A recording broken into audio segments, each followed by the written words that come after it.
if you don't consider a possibility, then you're clearly not working to get the truth. Right. You're not doing your job. You're covering something up. The U.S. government failed to protect the country, but they did nothing to mitigate the effects of the crime once it happened. My head split in half when I read that quote. Literally. Like, I just was She's been rewarded. She runs Hoover. Tucker Carlson just exposed undeniable foreknowledge on the part of the U.S. government about the 9/11 attacks. And this is in the context of a conversation with a 9/11 widow, a woman who lost her husband on that day, became a single mom on that day, who's fought for the truth ever since and has been smeared for it. So let's watch. Please like the video and subscribe to the channel. But I know on 9/11, there were stock trades that proved foreknowledge.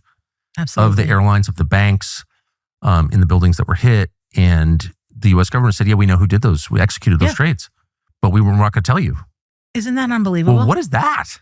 That's what I'm saying. Like, how unbelievable. And so what happened is when the U.S. government doesn't take it upon itself to have a prosecution, to have an investigation, it's left to the victims' families to hire lawyers and do it on their own.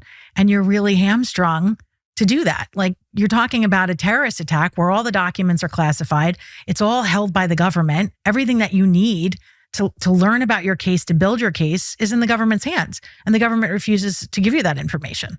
And so we're kind of left in this limbo where the U.S. government didn't do its job to prevent the attacks. Then the Department of Justice after 9/11 didn't do its job to prosecute or hold anyone accountable and provide justice to the murdered victims' families. And so the murdered victims' families turned to this civil litigation process, which, if everyone remembers OJ, it was what Nicole Simpson's family had to do. It's kind of a shitty second. It's really not helpful. And so that's what we were relegated to. And then those attorneys, not all of them, but many of them, were just unwilling. First of all, they were unwilling to sue the U.S. government. And I asked. I've got the emails to prove it. And then I asked, why were they unwilling to sue the U.S. government? They told us we weren't allowed, which is not true, because in the wake of, the last 20 years, you see the Emmanuel Church family suing, you see the Fort Hood family suing. You are allowed to sue the U.S. government. Our attorneys initially told us that we couldn't. Of course, we were also forced into what the government did, which was the Victims' Compensation Fund, which was retroactively taking away our right to sue by capping liability levels from 9/11. Yeah, they tried to pull every trick in the book to conceal this thing and hide the fact that there were puts in the options trading market in the days prior to 9/11 that had an effect and implied foreknowledge of this attack that were concealed from the public. And the 9/11 report tried to just flush this down the toilet by saying, on October 6th, an influential airline industry analyst lowered his earnings and estimates for several major airlines. But at the same time, the 9/11 report itself held that there was no evidence suggesting that those had advanced knowledge of the attacks traded on the basis of that information. They withheld this and said that they investigated and interviewed people that went into trades that were unusual, so to speak, pertaining to this. But we're not going to tell you the names. Those have never been divulged, even though the government knows about that. And we're just supposed to ignore this just about the same way we're supposed to ignore Saudi connections to the 9/11 attacks and anything regarding Building 7, which wasn't covered basically at all in the 9/11 attacks, and have only drawn more questions since then. So yeah, she's right about that. So what happened was 9/11 happens, the towers collapse. The country is worried about being destabilized. The economy is going to crater. Right. The airlines. So supposedly Congress swept in, heroically and created the airline stabilization bill. And I don't know how they wrote that bill, because it's pretty precise, but yet somehow they wrote it in like 9 days. And in doing so, retroactively capped liability levels for the airlines, for the city of New York. Later, like 2 months later, President Bush capped the liability levels for Boeing Airlines. And essentially the widows and kids were left being told, you're not going to be able to sue because there's not enough money to pay you. There were so many people killed. There's just not enough money. So you're going to have to go into this Victims' Compensation Fund run by this special master, and you'll be paid an amount of money, and it's no fault, and go away. And, as an American citizen, a lawyer, I was like, wait a minute, you're not allowed to take away someone's right to sue after the murder. Like, that's not how it works. And yet we weren't given a choice. It was shoved down our throats. And so that's what we were left with. And the legislation that created this was written in 9 days? Like 9 days. So and it's pretty comprehensive. You're a lawyer, as you just said. How hard would it be to write? So you can take the first 3 days off because it's right after 9/11. The country's in chaos. I don't know. Condi Rice, immediately after 9/11, is sitting with the National Security Council. And I was like, how can we capitalize on this opportunity? So she said that? She said that. Capitalize on this opportunity. That's so evil. The pile was still burning. And how can we capitalize on this opportunity? My head split in half when I read that quote. Literally. I just was She's been rewarded. She runs Hoover.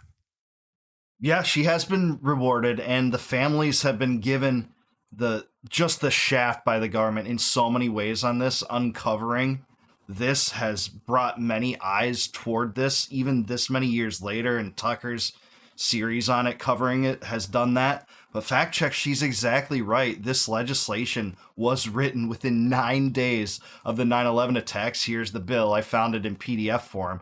It was passed by Congress on the 22nd of September. It was presented on the 21st.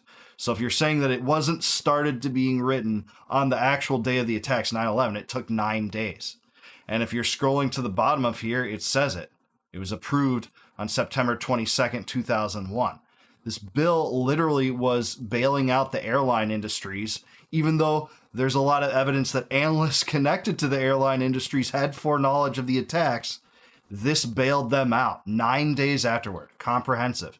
And yeah, Condi Rice and her friend Zelikow have profited immensely despite looking the other way at the 9/11 attacks at the very least. And we know that from declassified memos, including one that said Bin Laden determined to strike within the United States and even talked about possible hijackings. They ignored this at the worst and let it happen at the best. That's the truth. Close friend of Philip Zelikows. Exactly. Yeah. So so my point is, we were not allowed to, first of all, the U.S. government did nothing. We were relegated to this fund that was quote unquote no fault. There was going to be no trials, no investigation, no hearing, no discovery, no cross-examination, no jury. And so what we were allowed to do was to sue the co-conspirators. But again, the U.S. government didn't go after any quote unquote co-conspirators. They threw them all down at Guantanamo and waterboarded them, tortured them. So there's no, going after them, right? And so we were left with the civil litigation system. Lawyers, many of whom were aviation attorneys. One group is former big tobacco attorneys. And they were willing to go after the Kingdom of Saudi Arabia. And the rest of these entities, whether it was a foreign government, Emirates, Pakistan, or the U.S. government, we were told no can do. What about Israel? Oh, that would have never come up. Why? I don't know. That's what I'm saying. To me, when you're not asking very, pragmatic, obvious questions and people don't even ask the question, or if you do ask the question, you just sort of get shut down. To me, that makes me suspicious, right? Why aren't we going after those countries? Why isn't my country looking into those countries and what they knew? Well, here's the secret, because Saudi Arabia is the second greatest American ally in the Middle East. And the United States wages a starvation blockade on the part of the Saudis against Yemen because of it.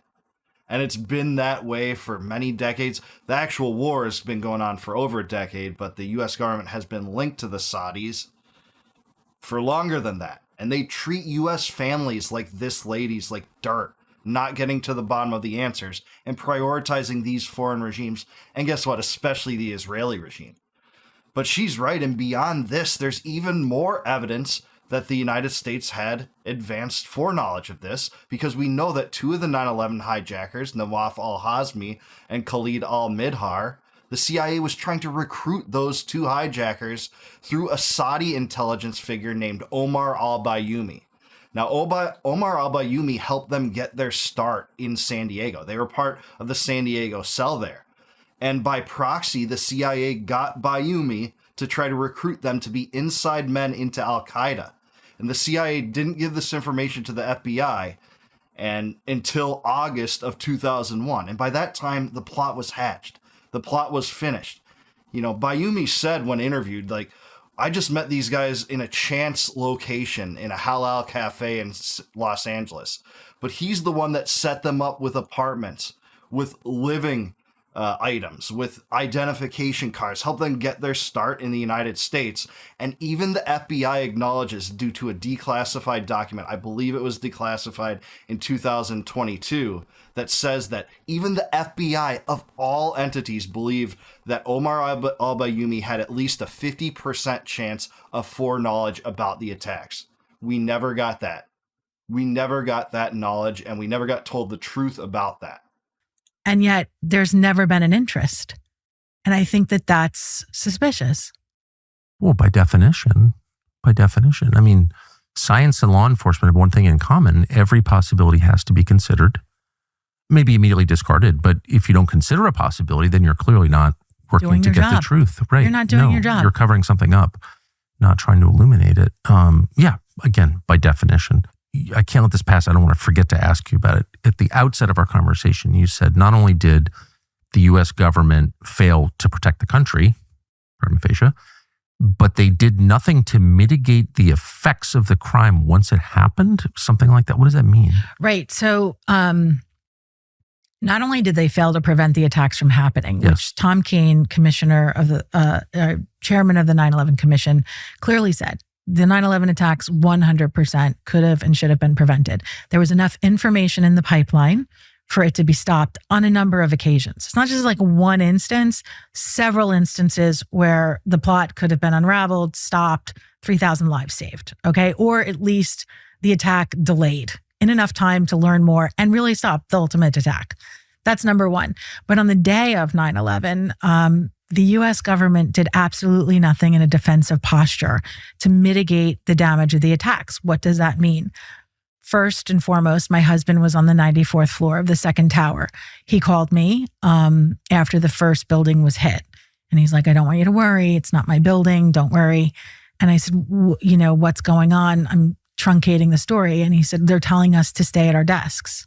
Well, an elevator in the World Trade Center went to top to bottom in a minute's time.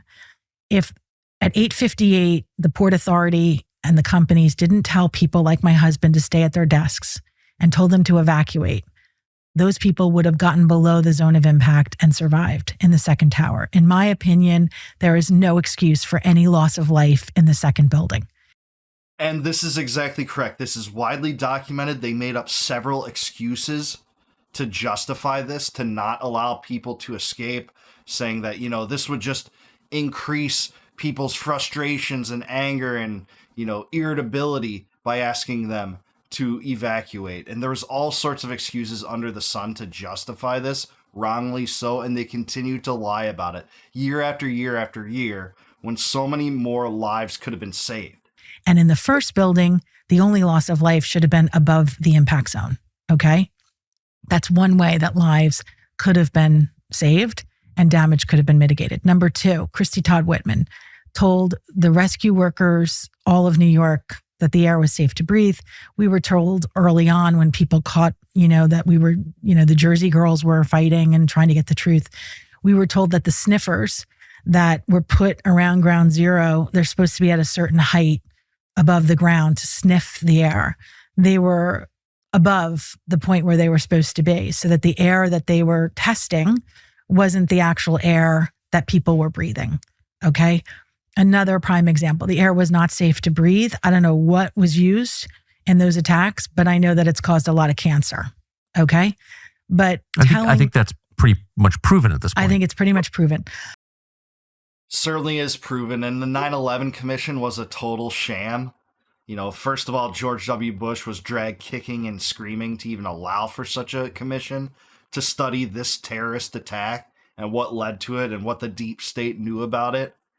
And it was completely defunded. They did everything they could to put their own stranglehold on this commission to prevent the truth from coming out, funding it only initially with $3 million. Eventually, over time, I think within 9 months or something, it got up to $15 million. But this was a minuscule amount for the biggest terrorist attack against the United States compared to other commissions of its kind. In fact, when I went through some videos on this in the past, it turns out that the US government had funded commissions to drop propaganda to propagandize Americans to accept the weapons of mass destruction narrative against Saddam Hussein to prepare them for the invasion of the Iraq, much more so than they funded this task force that was given the responsibility of getting to the bottom of this.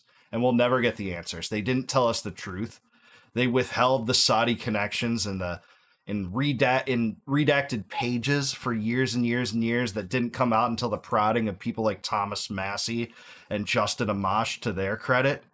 And they had very limited subpoena power. The U.S. government tried to curtail and inhibit their subpoena power such that they couldn't get the answers that they needed when Americans needed it most. This was the paramount example of the government investigating the government and determining that the government had done nothing wrong. That's what you always get with internal investigations of this kind. Thankfully, the independent media is here to displace the legacy media. Tucker Carlson had a great, I think, 5-episode series about 9/11 and really the truth, what the feds withheld from us, what we know about foreknowledge, some of which was covered here. But to me, the CIA connection to 2 of the 9/11 hijackers, that should have been, one of the biggest scandals ever uncovered in American journalism. And basically everyone ignores it. The stock trading story related to 9/11, everyone ignores it completely. We're not going to get the answers because the government doesn't want us to get the answers.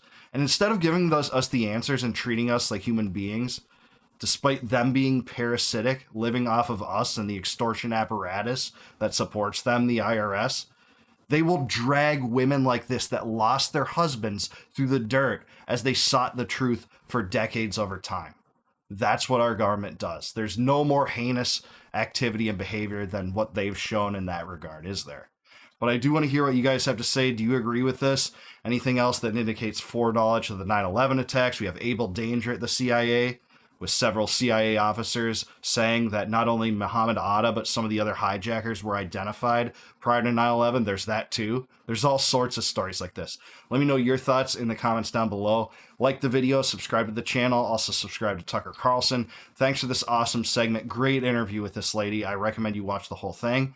And if you like this video and want to become a YouTube member, I'd really appreciate it. You can do that by clicking the join button down below. If you do that, you'll help support the channel, and I'll really appreciate you for that. So much so, in fact, that I'll give you access to all of my videos before they go live to the general public on YouTube. Also, you'll be able to get a free copy of my first book, Compact of the Republic, if you click the link in the description below. That'll shoot you out to a site. You just plug in your email, and I'll send that to you in PDF form, completely free, no obligation, just because I appreciate you. And until next time, no more war, no more debt, no more inflation, no more empire. Peace out, guys. Catch you in the next one.